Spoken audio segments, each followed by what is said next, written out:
Hello, good morning all students.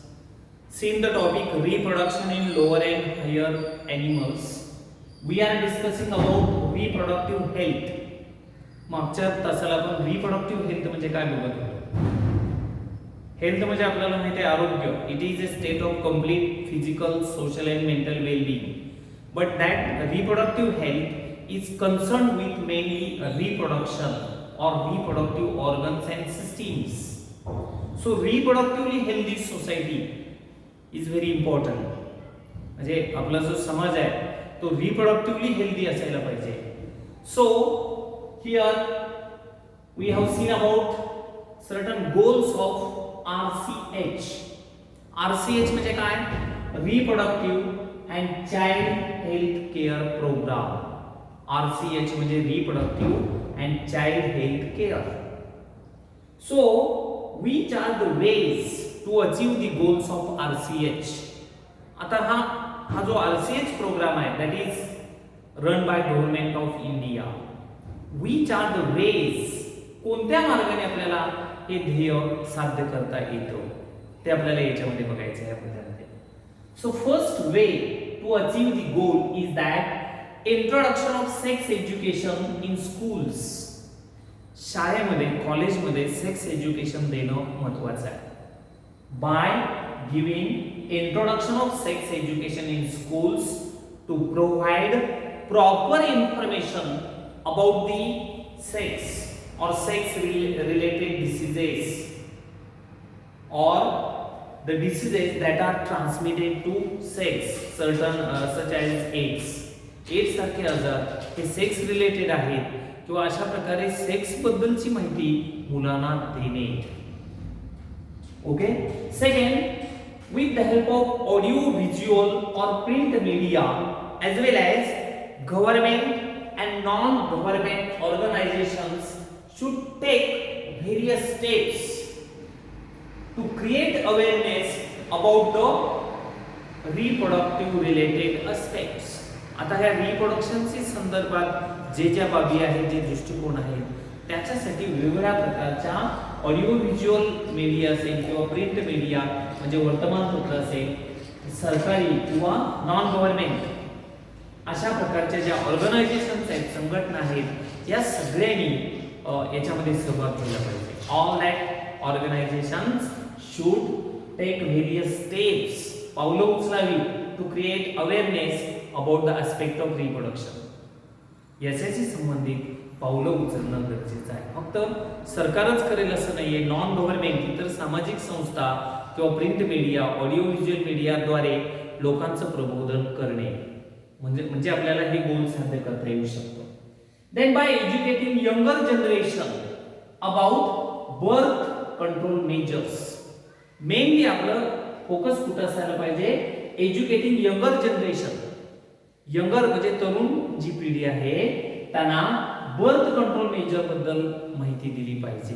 Which are the birth control measures म्हणजे जन्मदर हा कमी कसा करता येतो किंवा prenatal care of the pregnant women.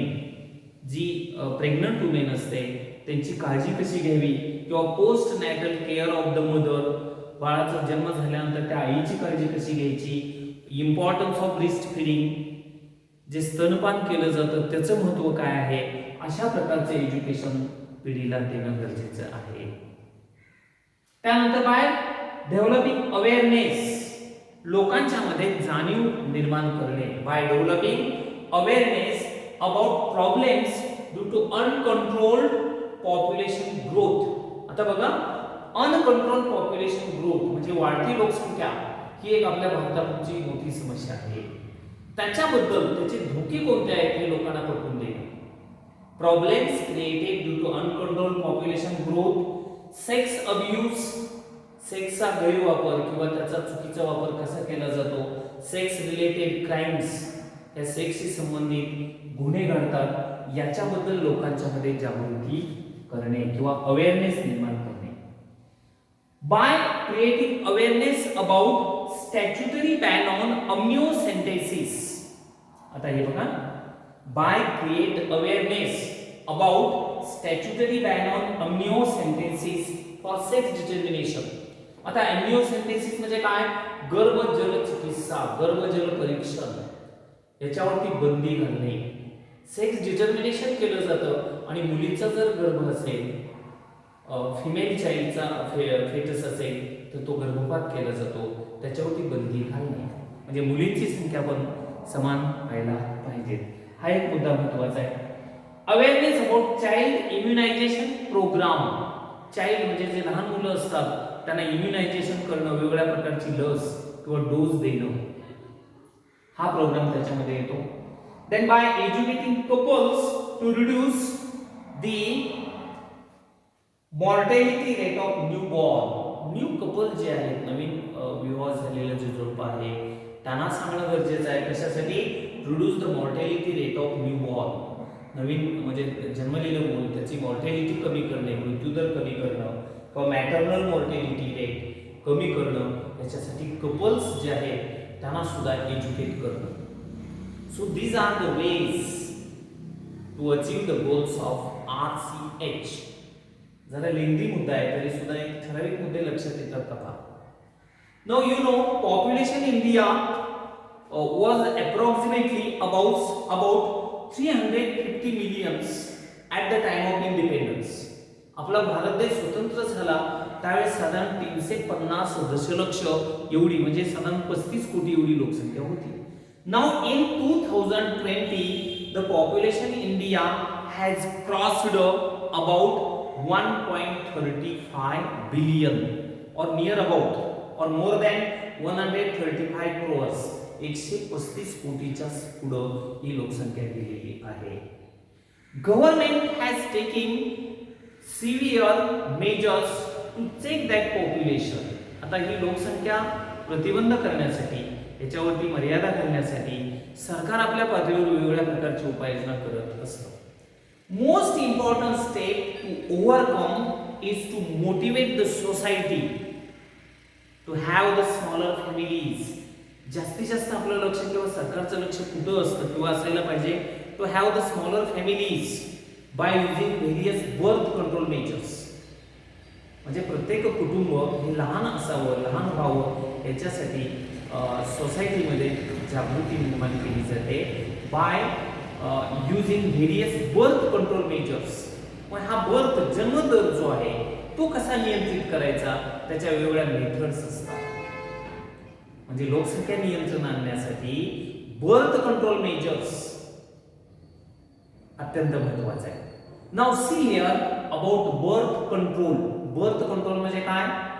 जन्मदर नियंत्रण. कारण जन्मदर हा वाढलेला आहे त्याच्यामुळे लोकसंख्या वाढलेली आहे. So it is very important. Birth control measures to avoid the pregnancies. They are called as contraceptives. Pregnancy avoid करण्यासाठी किंवा बर्थ कंट्रोल करण्यासाठी काही मेजर्स किंवा काही पद्धती वापरल्या जातात, त्याला कॉन्ट्रासेप्टिव्स म्हणतात. गर्भनिरोधन अशा प्रकारचा शब्द वापरला जातो. There are two types of methods of birth control. Birth कंट्रोलला कॉन्ट्रासेप्शन असं म्हटलं जातं आणि ते जे मेजर्स आहेत त्याला कॉन्ट्रासेप्टिव्स म्हणतात. So there are two methods, temporary methods and permanent methods. आता हा जन्मदर नियंत्रित आणणे किंवा प्रेग्नन्सी अवॉइड करण्यासाठी दोन प्रकार असतात. त्याच्यामध्ये टेम्पररी मेथड तात्पुरत्या पद्धती असतात किंवा परमनंट मेथड कायम स्वरूपाची शस्त्रक्रिया केली जाते. Which are the temporary methods of birth control. आता थोडक्यात आपण हे बघूया. टेम्पररी म्हणजे तात्पुरत्या पद्धती कोणत्या वापरल्या जातात. Following are the temporary methods of birth control.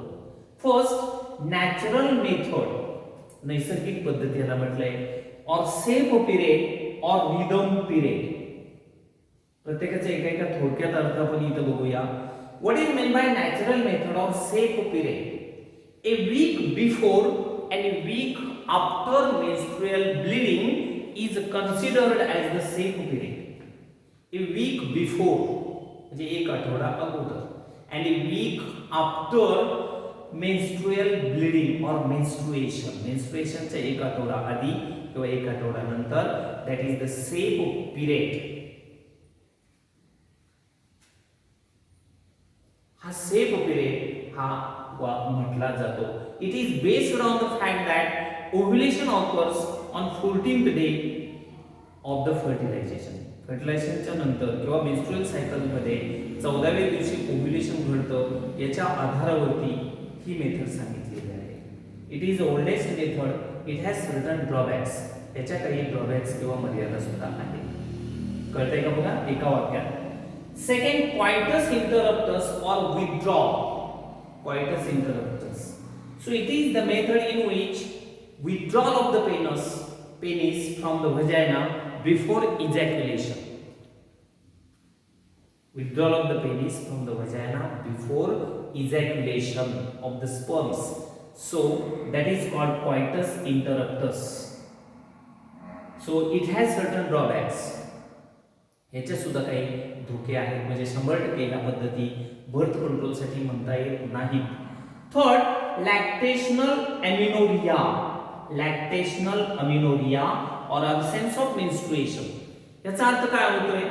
Here ovulation does not occur during the period of intense lactation.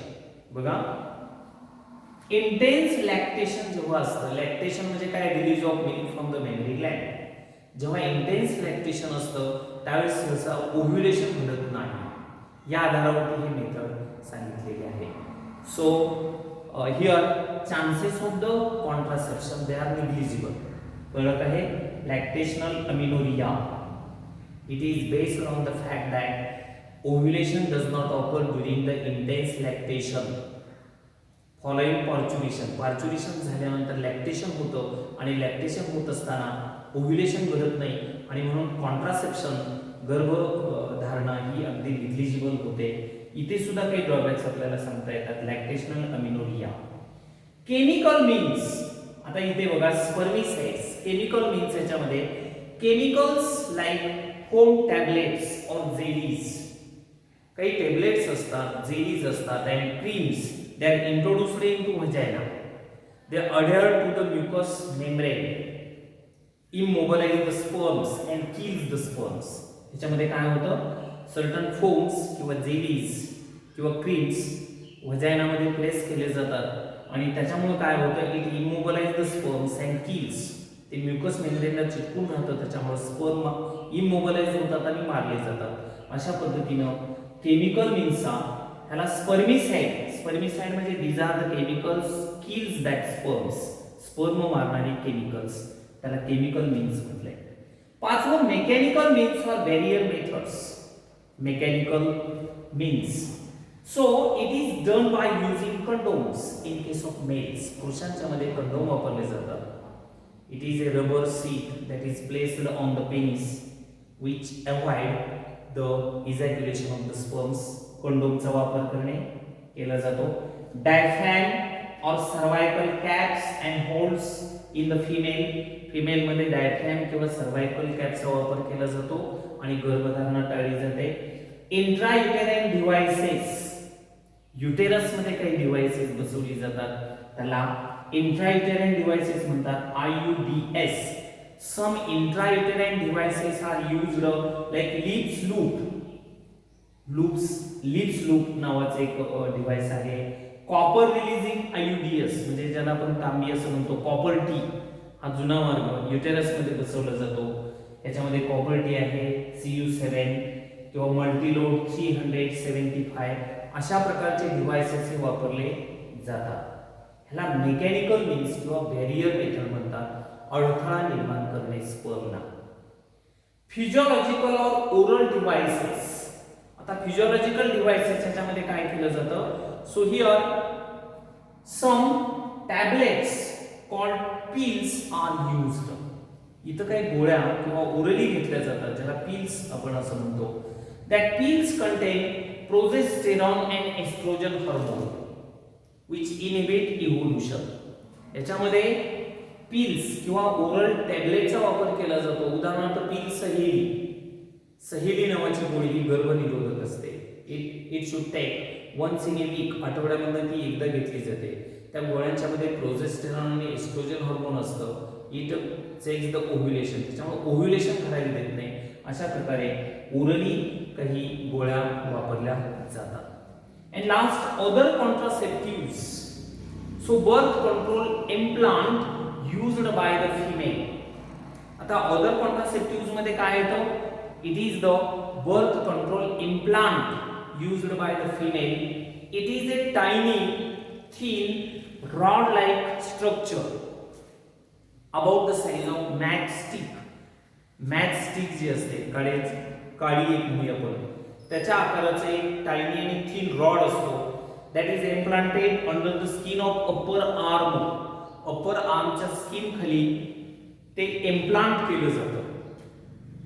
कळतंय का बा? It contain progesterone and oestrogen. त्याच्यामध्ये प्रोजेस्टेरॉन आणि एस्ट्रोजन हार्मोन रिलीज होतं that prevent the pregnancy for 3 to 4 years.